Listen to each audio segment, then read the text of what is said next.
Call the board meeting of Lee County Board of Education into order. Ms. Lane's going to offer our invocation. Let us pray. Heavenly Father, thank you for this day and for those gathered here.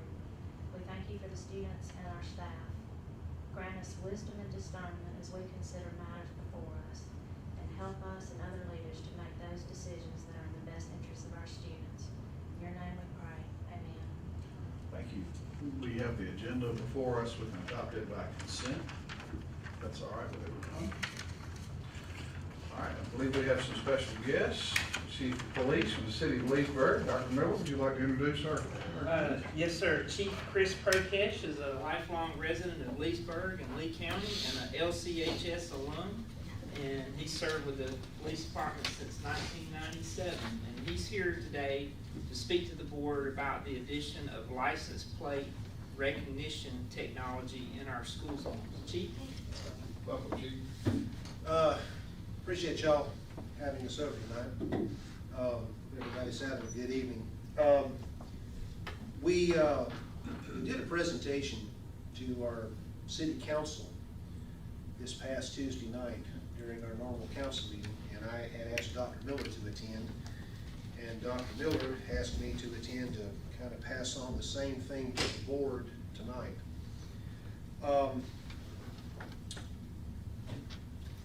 You know, Leesburg's kind of a unique community in many different ways, But one thing that really makes us unique in terms of our schools is we are a Georgia Municipal Association city that's just less than 5 square miles in land surface area.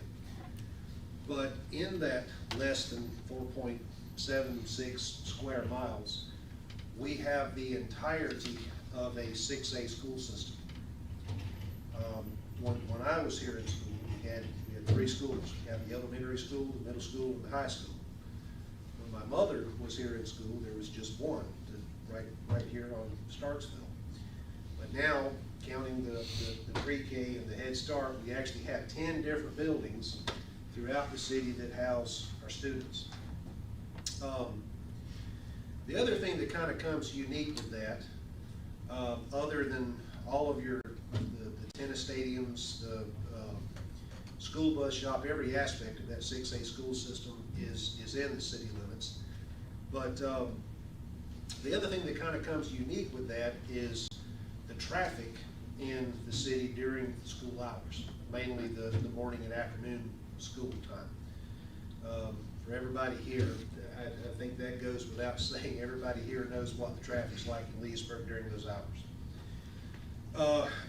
In 2018, the governor signed a bipartisan bill, it was House Bill 978, that saw really heavy support. It had 100% progression through the House and the Senate, and the final vote was 136 to 21, with a few abstaining.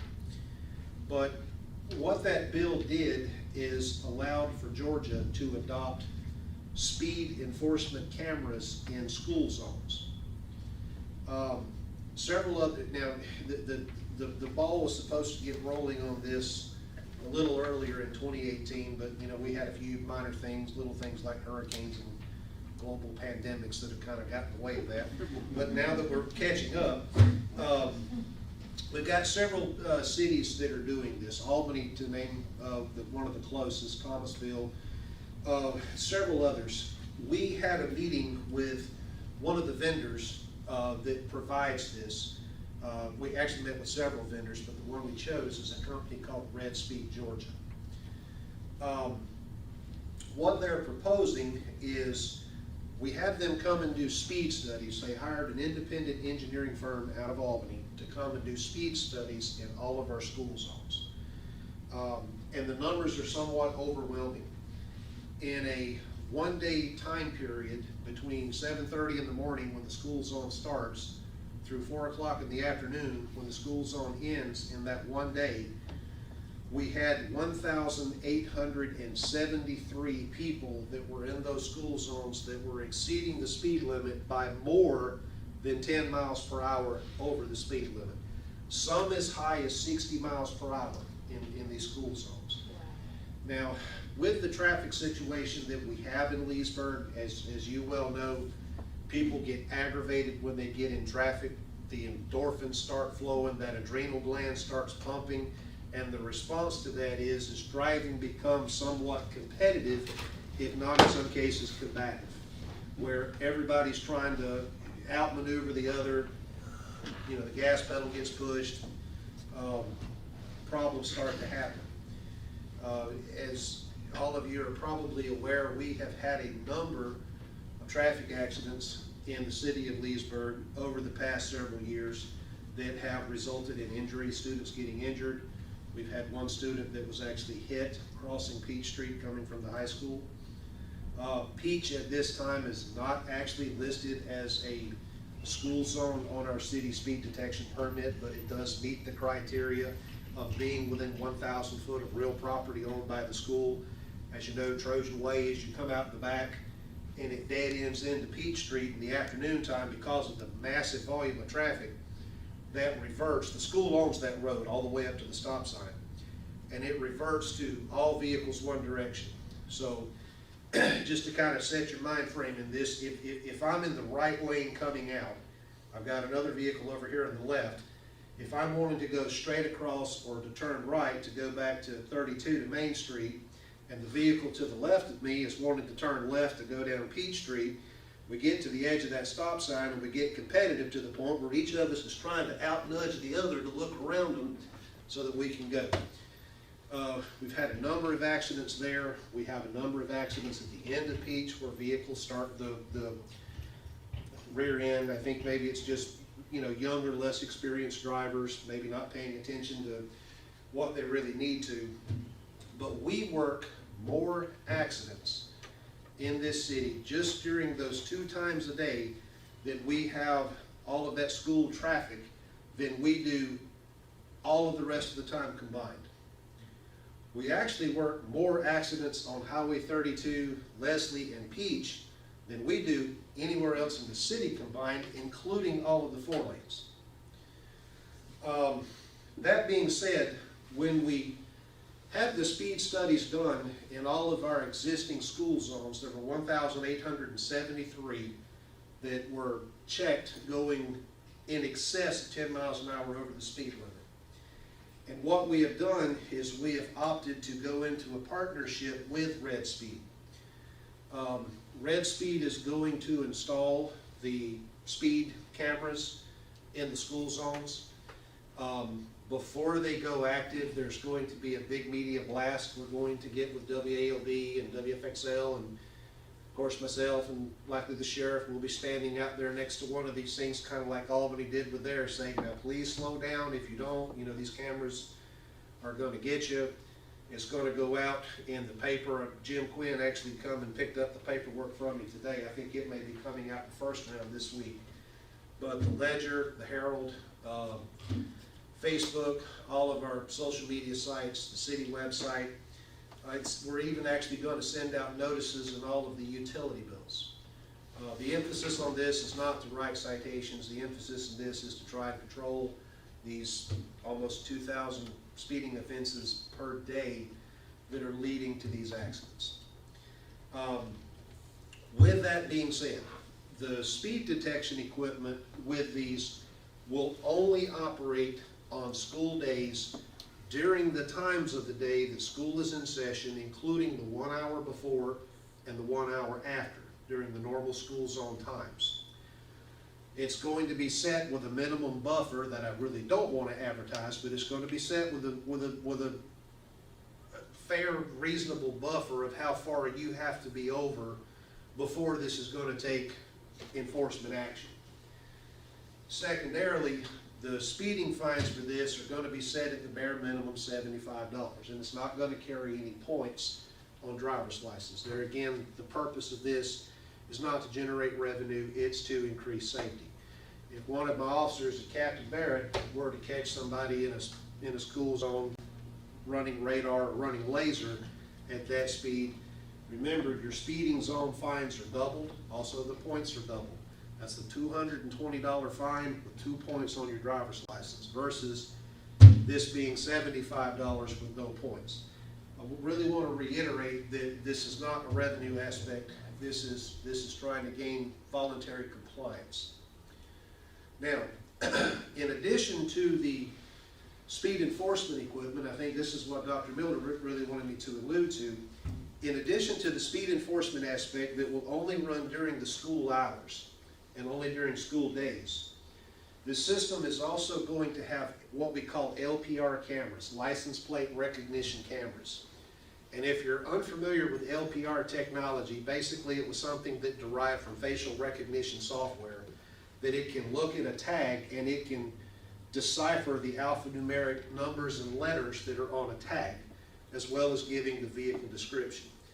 This is going to be something that's going to run in the school zones 24/7, 24 hours a day, 7 days a week, around the clock, 365 days a year. There's a lot of advantages from investigative tools that come with that. I'll give you an example. If there were an Amber Alert that was put out with the 2 little girls that went missing last night, okay, if that vehicle would have passed one of these even at 3 o'clock in the morning, it would have instantly alerted us, it would have alerted the school resource officer, it would have alerted the sheriff's department, whoever we needed to tell them, and they would be able to track this vehicle through these cameras as they went through the city. Those are tools that are provided free of charge. What we want to do is to get with the school, with our SRO officers, or maybe the security aspects with the school, to give them access to that system. If you were to have an incident where a teacher or a child had a TPO, a temporary protective order that was issued against an individual, we could enter that information in the system, and as soon as they passed one of those cameras and come within 1,000 foot of the school, you're instantly notified. This is a system that we're wanting to promote. We kind of wanted to fill out the school board on it. If at which point we update our speed detection permits and go forward with this, it would likely be, given the engineering aspects of having to, pour the concrete bases, set the poles in the ground, pulling the electrical cables to run it, the solar panels. With the engineering and the mechanics, it would probably be permits, it would probably be next school year before this would actually go into the action phase. We're hoping that the mechanical aspects of it we can do over the summer while the school traffic has died down. Anything else you want me to? I don't know if the board might have some questions Sure. about it. Any questions from the board members? Yes, ma'am, Ms. Wolf. Yes, ma'am. Okay, Ms. you Donna? said it is going to go from 7:30 to 4:30? Correct. That's 7:30 to 7 to 4. 7 to 4, okay. Is it 7 or 7:30, Greg? 7 to 4. 7 to 4. 7 to 4. There's a sign in front of the schools, and Yes, ma'am. it says 7:30 to 8:30, 25 miles an hour. Right. And then again, it starts at 2:30 and goes to To 3:30. 4. I think the high school's a little bit different, but generally that's kind of what it is. So do people that are going through that school zone, do you need to go 25 miles an hour during that entire period? How are, A couple things in that. Let me dissect that piece by piece. There are a difference in times in the school zones through the city. That comes between what's known as the on system and the off system as far as our speed detection permit. The speed zone that's in front of the high school and the speed zone that's on Highway 195, Leslie Road, which is still, until it's deeded over, 195, state routes, those are set by DOT. The ones that are set within the city is set by the governing body. But to answer your question, as far as the 25 mile an hour time, that would only be during that hour and a half in the morning and that hour and a half in the afternoon when the buses are running and the children are actually walking. During the interim in between, it would revert to whatever the posted speed limit is.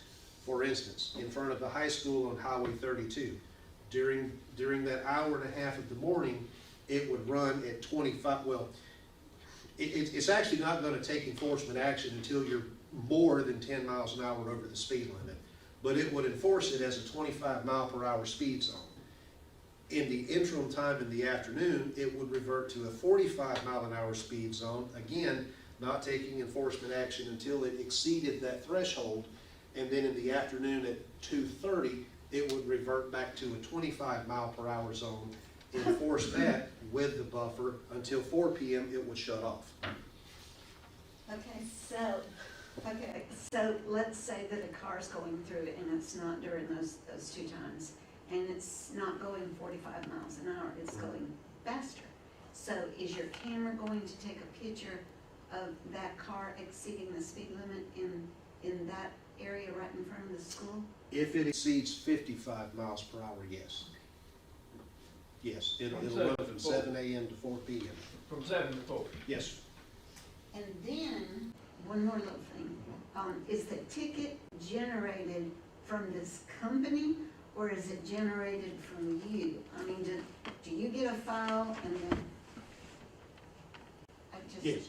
The company maintains the equipment and the technology with it, but they don't have the power under law to issue citations. Those have to come to us, and then we have to approve the citations that will be mailed out.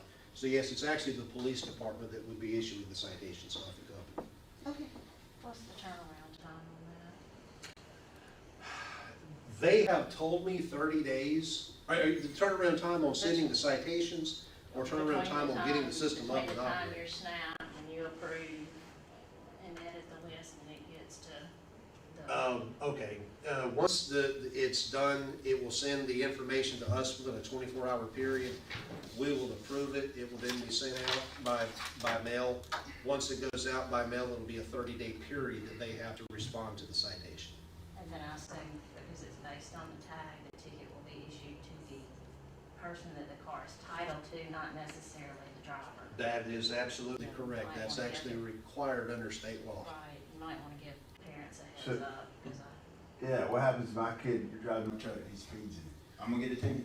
By state law, it goes to the this is actually handled as a civil matter, not as a criminal matter. It's a tort action that's filed against the registration of the vehicle, and it does go to the registered owner of the vehicle. So then I'm gonna come to you and say, why did you give me a ticket? And then how do we proceed? There's methods that can be done for So I people agree. that choose to take that path. I will say this, when this technology originated, it actually was taking pictures of the occupants inside the vehicle, and where that kind of come to pass was some state senators that got pictures taken that maybe had people in the car that their spouses didn't know about, and the spouses got the thing and opened up, and they said, no, can no longer take pictures of people inside the vehicle, it has to go to the registered owner. But there is a recourse in that fact. There's an affidavit that you have to fill out that you can do that if it is in fact, say, a child that's operating the vehicle. Right. So what about, you said it's gonna stop at 4, why stop it at 4? And what about summer, holidays, spring breaks? I mean, somebody's gotta be in charge of telling that company all that stuff. Well, yes, the company will actually get the master copy Okay. of the school schedule, but then in the event, say we have a weather day, or we have a day in which the winds exceed 40 miles an hour and they have to stop the buses early. In that particular case, we have control of the system to shut it down. But to answer the first part of your question, the justification for this is to increase safety during school zones instead of just letting it run around the clock. That would, I think, would start to cross that threshold into this being used for other things other than the promotion of safety and voluntary compliance. Gotcha.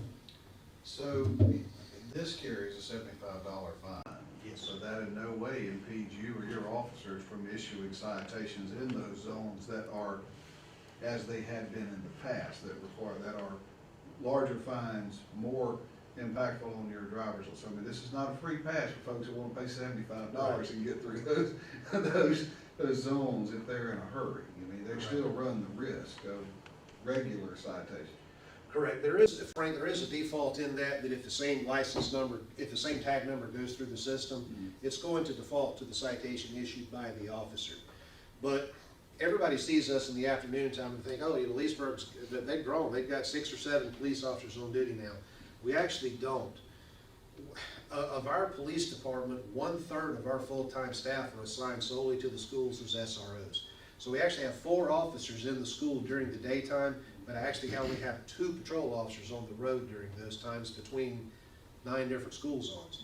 And when we have accidents during that time, it usually takes both of them and me to come work the accident, because one's doing the report while the other 2 of us are out there, you know, with the way traffic gridlocks to be able to get it up and get it moving. So this is actually going to kind of relieve us a little bit of having to focus on the school zones so much.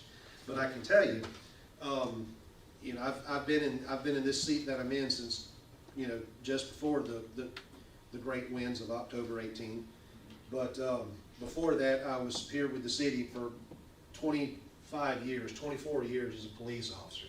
And working those school zones, you can definitely see when you go out and you work one of those school zones for a week straight, and the number of speeders radically plummets. And then you step back away from it for a week or 2 to go someplace else, and then when you come right back, the numbers go right back up. To put that in an example, the one school zone that is not in the city limits is Lover's Lane.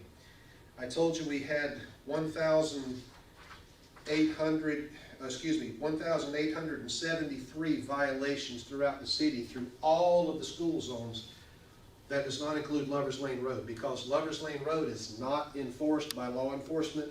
During that same 9-hour period, there were 1,344 violations on Lover's Lane in one day by itself.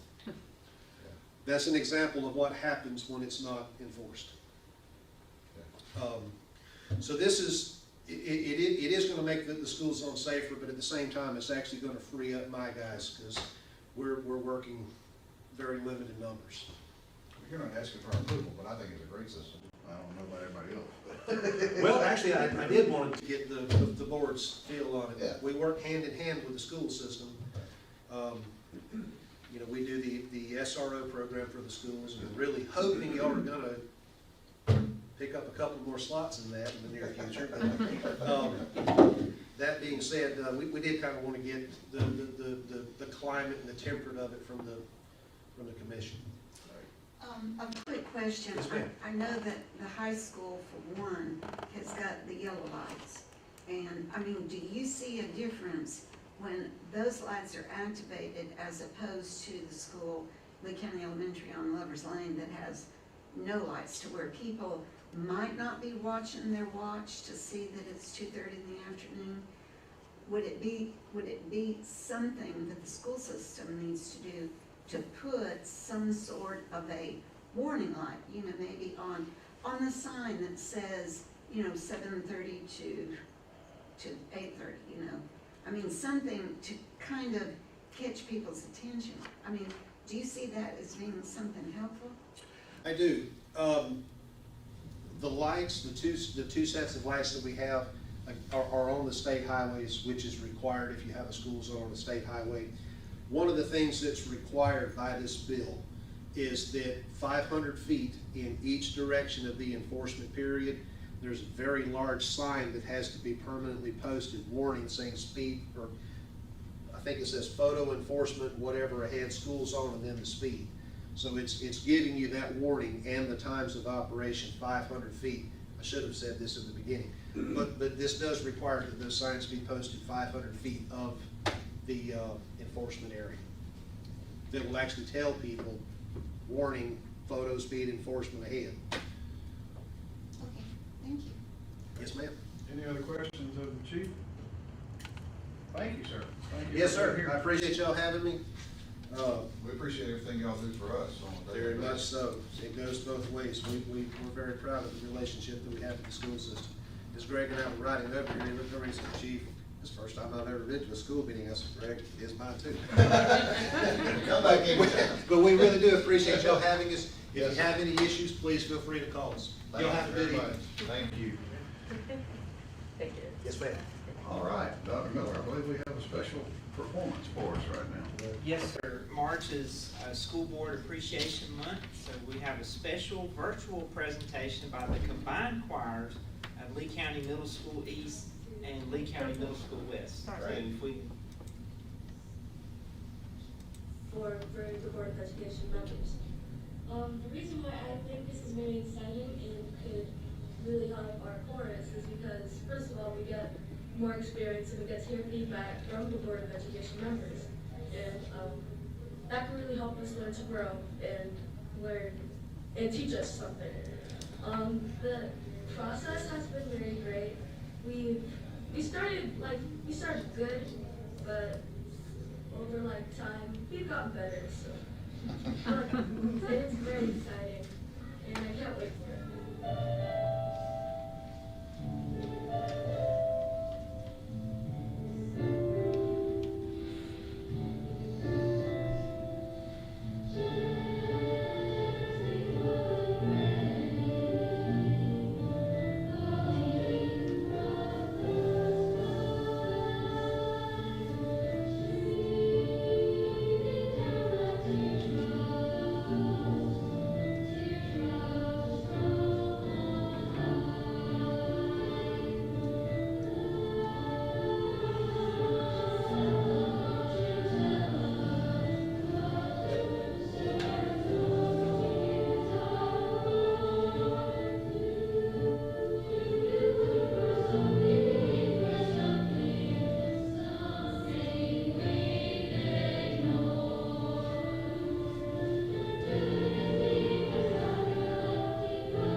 Very impressive.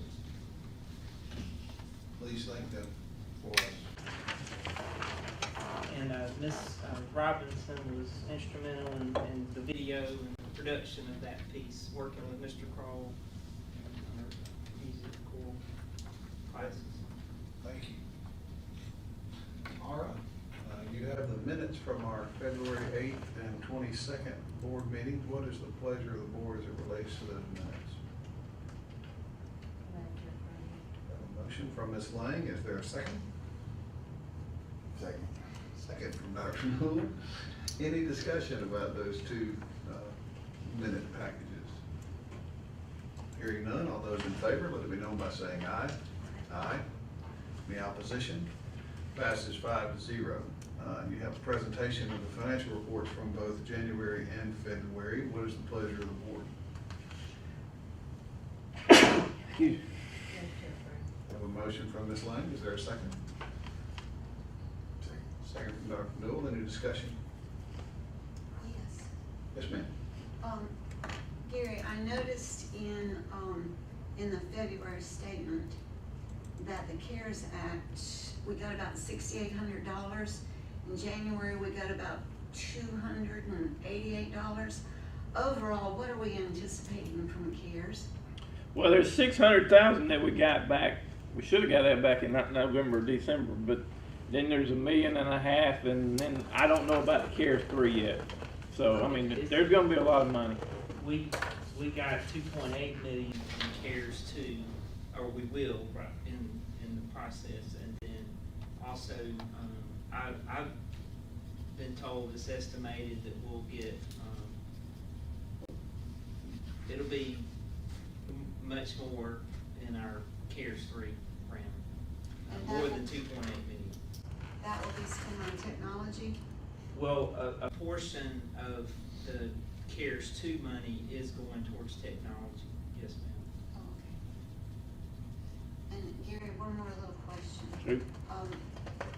There's an item, a line item in the financial statement that says 2007 sales and use tax is. That's when we first opened that bank account, and so it's not changed. I haven't changed the name of that. I mean, that's pretty much what's on the bank account name.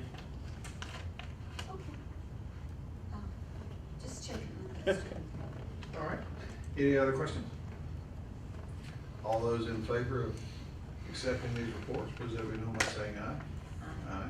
Any opposition? Passes 4-0. The consent agenda is before you. Dr. Miller, do you have any comments about that?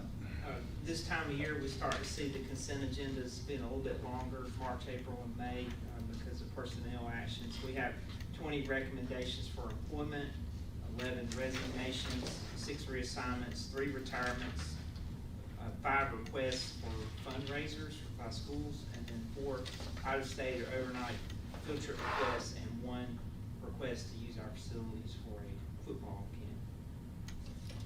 What is the pleasure of the board as it relates to the consent agenda?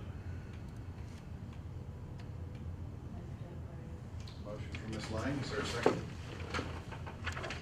Sure. Second from Dr. Middle, any discussion?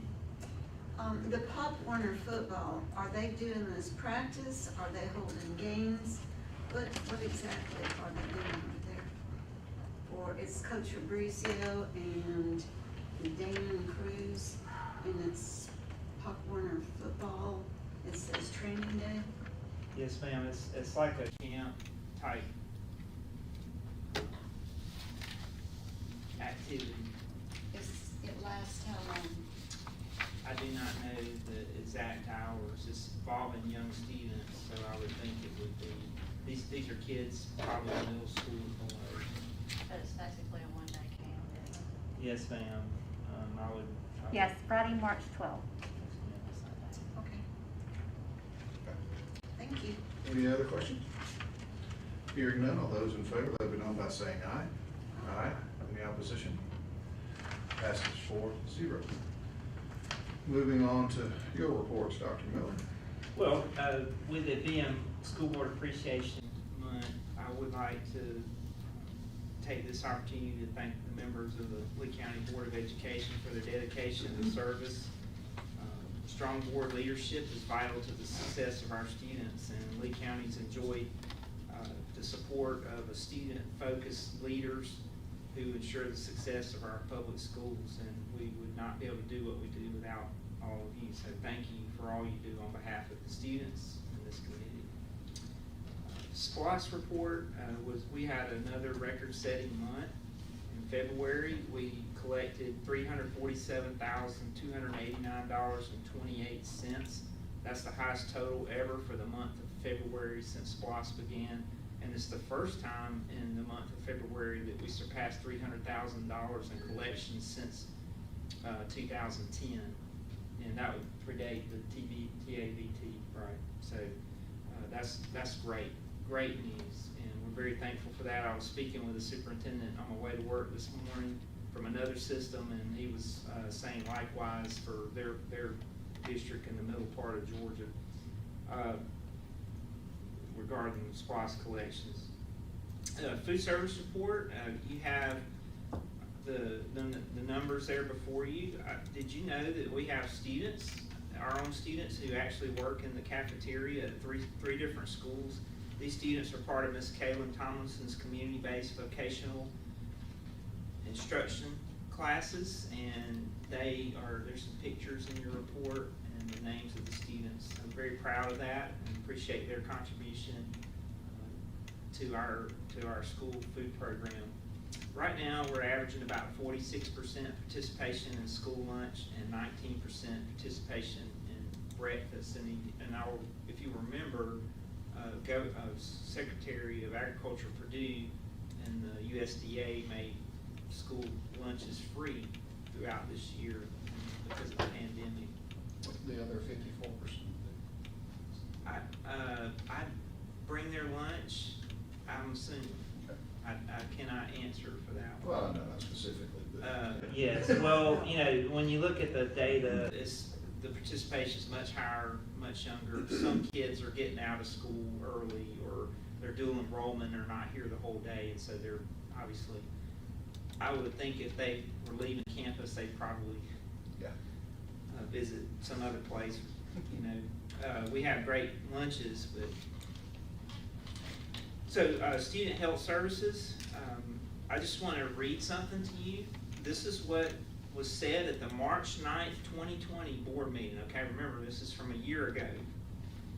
Lee County schools continue to monitor national and local reports regarding the spread of COVID-19.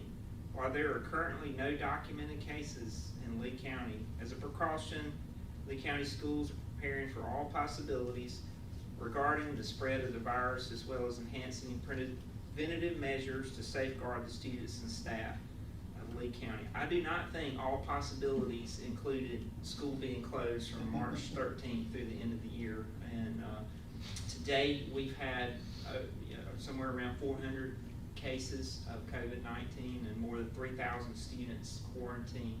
Some students have been quarantined as many as 5 times. And it's hard on families.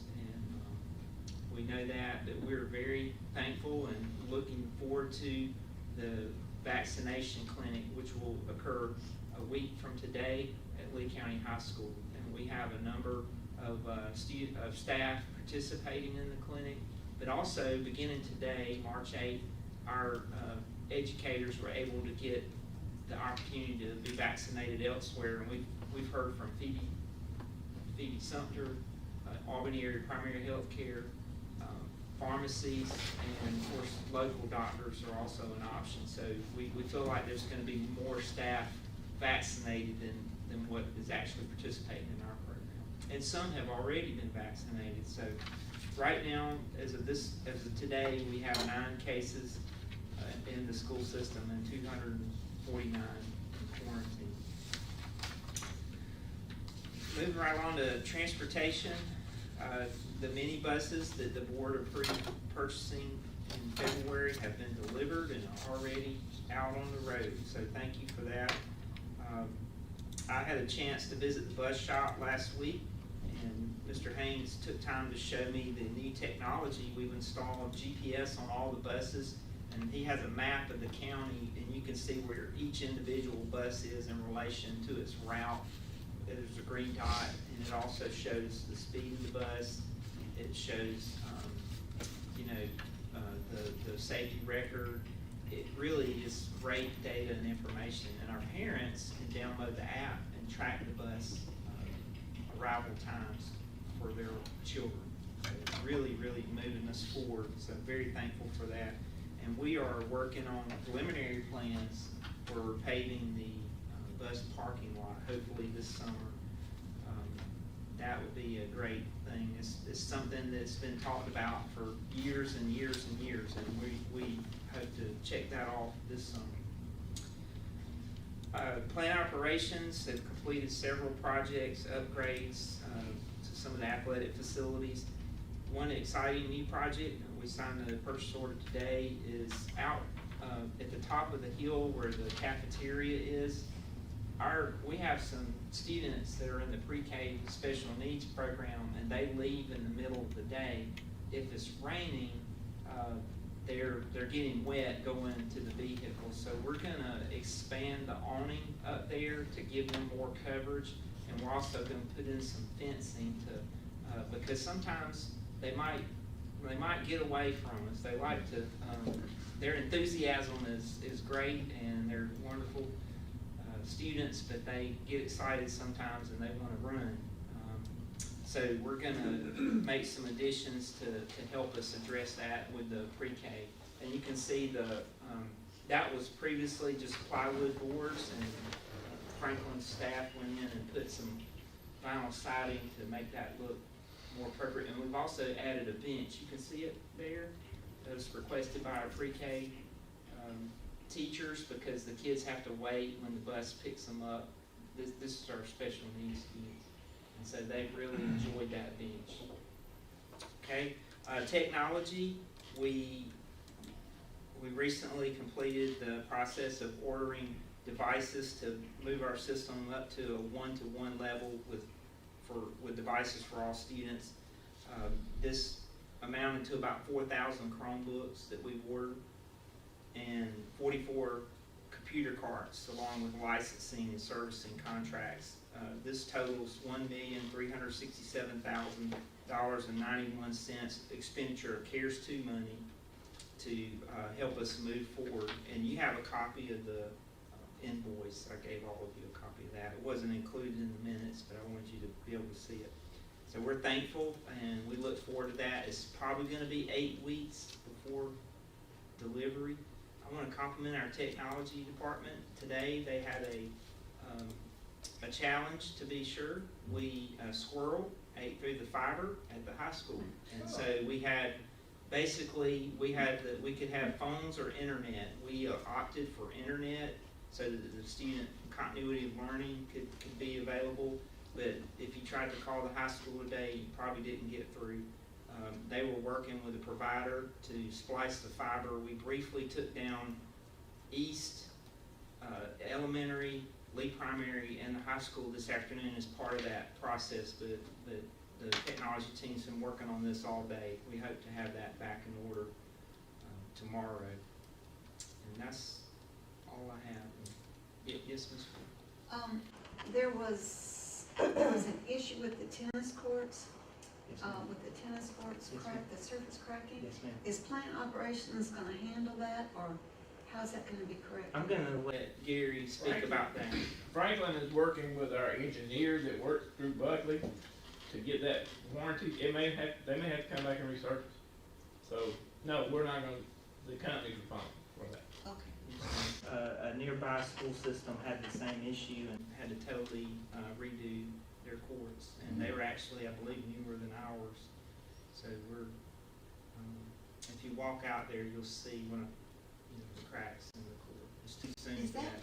through the cement, or is there a layer? It's asphalt, and it looks to me like when they pour out these big gallon drums of 50-gallon drums of paint, and then they use a brush and they make it smooth and look nice, but it looks like the stress from the asphalt's making cracks, and they're very visible. Yes, ma'am. And then also, if you come up on this side, the fencing on this side, when we had all the bad weather with strong winds, you can see where the fence is just looks like claw marks across the bottom there, adjacent to the fence. It doesn't affect the playing area per se, but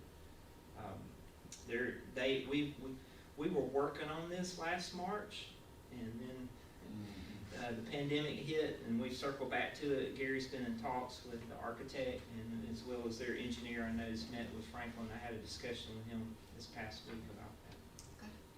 We're hosting a tournament tomorrow. Yes, we play Valdosta tomorrow, and that's a big match. We're gonna we played our other 2 region foes this weekend and did well, so we have a big match tomorrow. And the courts are playable. They're fine for play, but long term it needs to be in better shape than it is. Let me speak to what you started out with board appreciation. I appreciate your kind words, but let me say from a statewide perspective in the service on the Georgia School Board Association, it is a great thing that we honestly like each other and care for each other. We may disagree at times, but we get along. That, from my perspective, is something that we need to not take for granted, and I appreciate the effort that everybody on this board puts to make that happen, because that is not the case around the state, let me just tell you. So thank you. Any other questions of Dr. Miller and his reports? We'll move on to discussion and action items. You have a requested approval of the 21-22 school calendar. You have had those, I know we discussed them at the last board meeting, and you have the recommended calendar, I believe is still the blended version of B and C, is that correct? What is the pleasure of the board? Move to approve. I have a motion from Ms. Lang, is there a second? Sure. Second from Dr. Newell. Any discussion? Hearing none, all those in favor, let me know by saying aye. Aye. Any opposition? Passes 4-0. Thank you. The next item is the appointment of a legislative delegate and alternate delegate to the GSBA Delegate Assembly, tentatively scheduled to be held in Savannah at the summer conference, which I am pleased to tell you will have an in-person option and virtual option. We talked about that at the GSBA board meeting this past weekend, and I was glad to hear it. So we will be in Savannah that second week in June. Typically, we appoint a delegate to represent us in the legislative matters that come before the whole assembly in Savannah. So we need to have a nomination for who's going to represent us there. I don't know that it will be necessarily required that you be there, because there is that virtual option. Are there any volunteers or anybody that'd like to make a recommendation?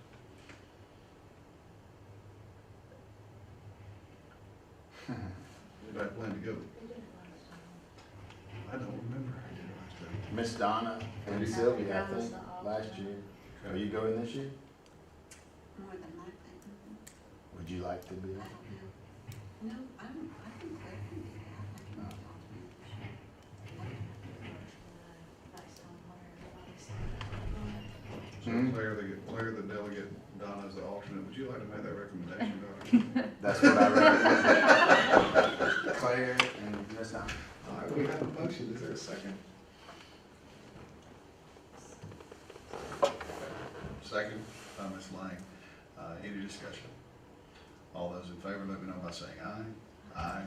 Opposition passes 4-0. Have we had any proposed legislative changes submitted to any of us? Okay. Each year, as a part of that, the school boards submit proposed legislative positions to the GSBA, which will be taken up at that delegate assembly.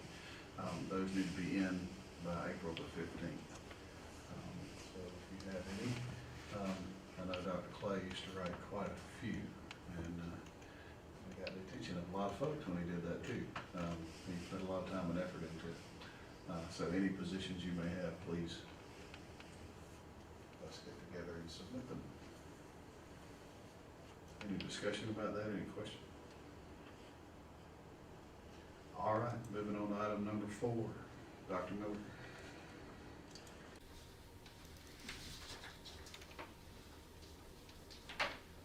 This summer, the person responsible for overseeing multi-tiered system of supports, MTSS as it's commonly known, positive behavior intervention supports, PBIS, 504 plans, which establish learning accommodations under the Americans with Disabilities Act, and social emotional learning took a position in another school. As we were getting ready to open school during a pandemic, we decided to wait to fill that critical position until later in the year.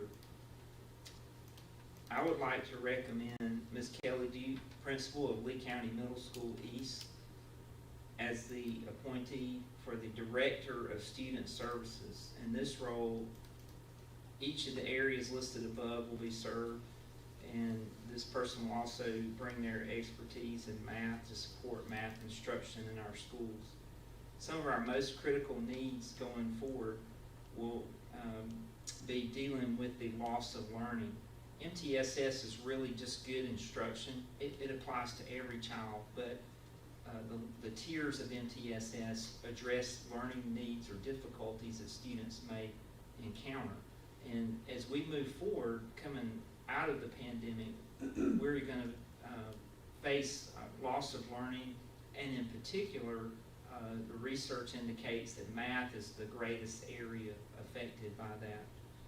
We also have new state math standards that will be rolling out, and Kelly is well qualified to do this work. She led the opening of the new middle school East Campus in 2013. She served as a high school math teacher, assistant principal, instructional supervisor, and was a principal for 8 years. 8 years. Her appointment to this position, I believe, represents a crucial investment in improving instruction and providing the best possible learning environment for all of our students.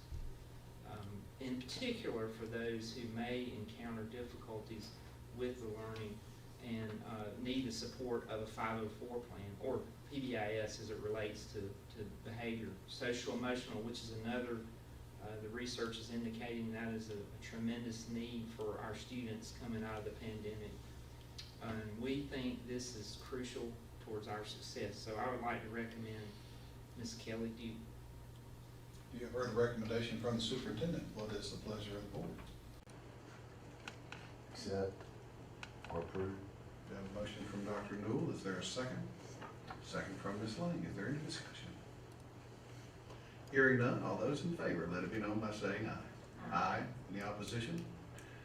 Congratulations, Ms. Duke. Thank you. Thank you. I'm excited about the opportunity. I look forward to working more closely with the district staff and with all the schools in the system. I've been in the system for 21 years, so I love Lee County School System, and I promise y'all do the job to the best of my ability. We have the utmost confidence that you will. Thank you very much. Moving on to item number 5, a request for approval of the 21-22 administrative and certified employment recommendation list. You have the 2 lists before you submitted in the board package. What is the pleasure of the board? A motion from Ms. Lang. Is there a second? Second from Ms. Wolf. Any discussion? Hearing none, all those in favor, let it be known by saying aye. Aye. Any opposition? It passes 4-0. Seeing no other items on the agenda, I will declare us adjourned. Thank you for being here.